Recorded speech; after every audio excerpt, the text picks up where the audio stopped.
That cleared up? Okay, then we can go on to chapter 19 of the Nectar of Devotion by Srila Rupa Goswami, translated by Srila Prabhupada. Devotional service in pure love of God.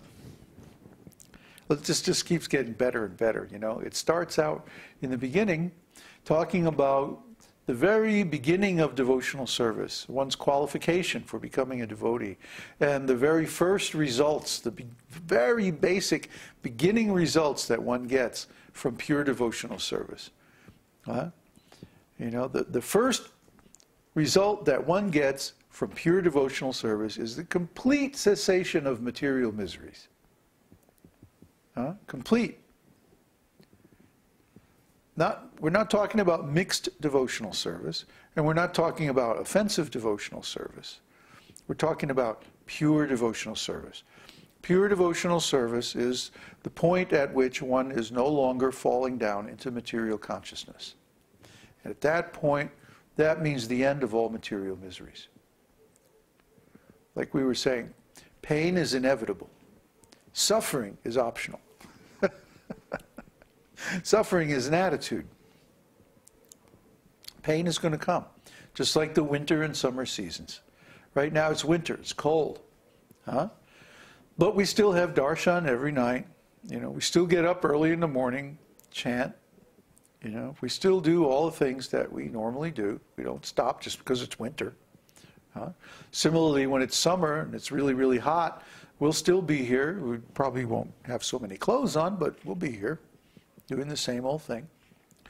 So try to understand.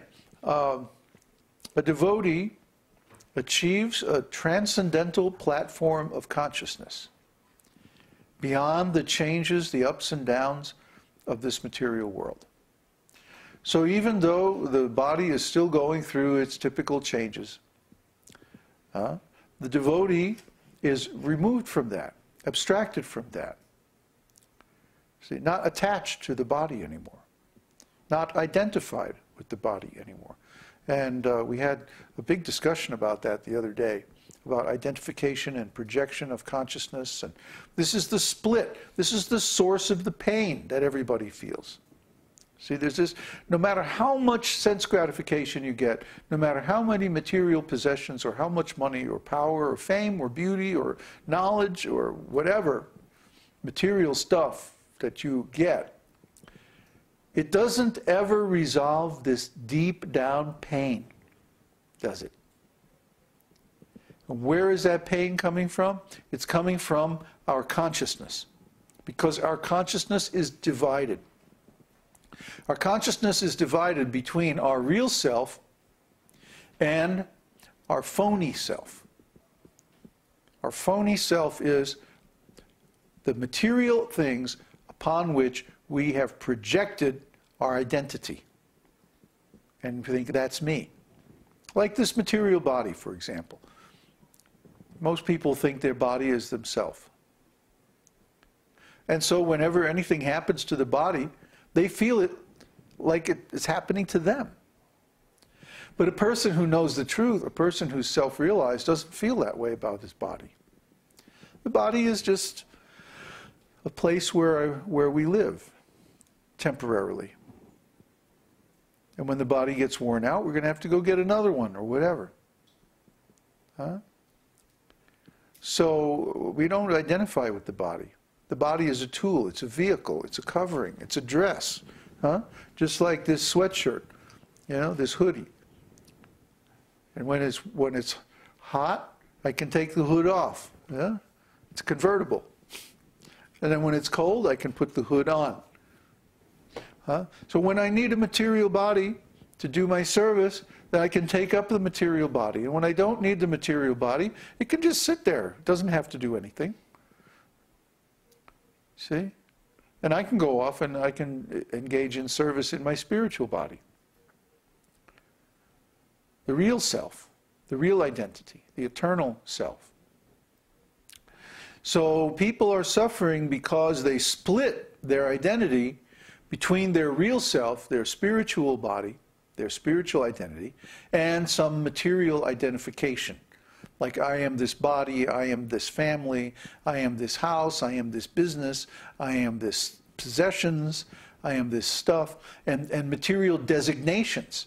Like, I am David Bruce Hughes, I am a guru, I am an American, I am this, I'm that, I'm old, I'm young, I'm fat, I'm thin, I'm male, I'm female, I'm blah, blah, blah, blah, on and on it goes. When does it ever end? Huh? So Kṛṣṇa says in Bhagavad-gītā that only someone who has unified consciousness can be on this path. And others whose consciousness is divided among different aims, they can never understand this. They can never attain self-realization because their consciousness is divided. Even Jesus said, a house divided against itself cannot stand. What do you think he was talking about? Politics? But they don't talk about that much on Sunday down at the church. You know, they talk about how you can get a new Mercedes just by asking God. Well, that's nice. But if you become identified with your Mercedes and then you wreck it, what then? You're suffering. If you become identified with your body and it gets old, well, then you're suffering. If you become identified with your kids and something happens with your kids, or something always happens with kids, then you're suffering. You're upset. You see? The more you identify with different material things, the more you will suffer.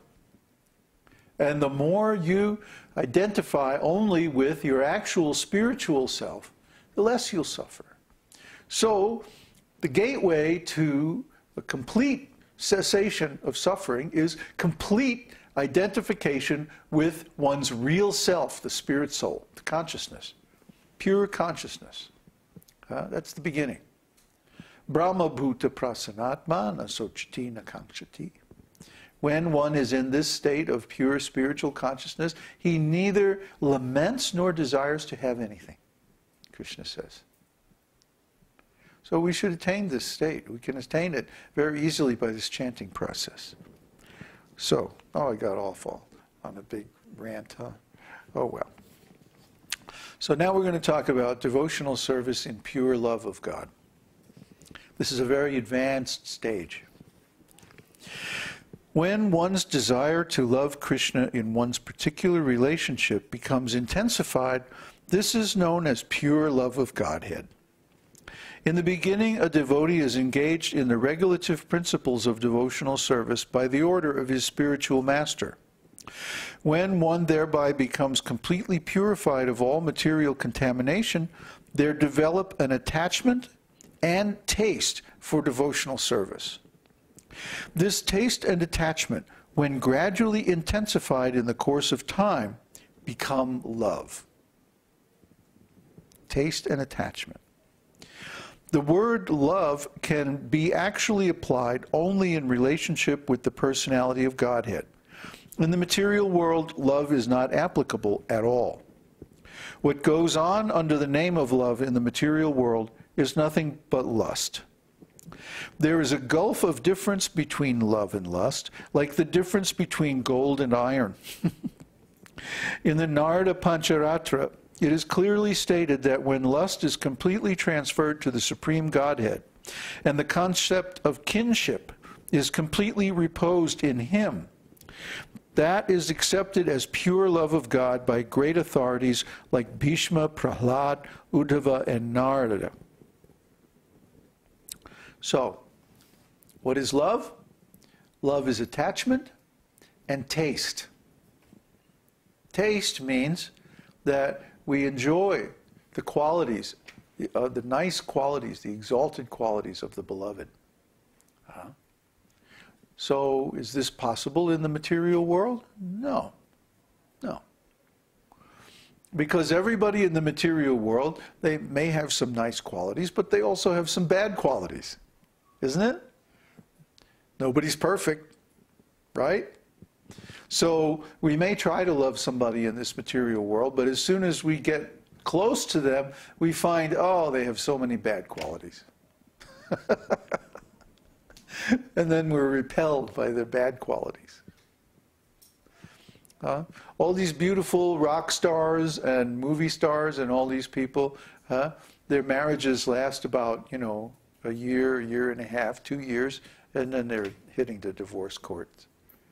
And then they have, boyfriends or girlfriends or whatever, and then they fight, sometimes very publicly, like right out in front of the cameras at the nightclubs, and then they break up, and then they get back together again, and then maybe then the police are involved, and then they sue each other, and then they get some other girlfriend, and then the same thing happens again. And these are the most beautiful, the richest, the most famous, the most talented, the most everything, whatever. And they're acting like cats and dogs, taking one mate and then another one and another one and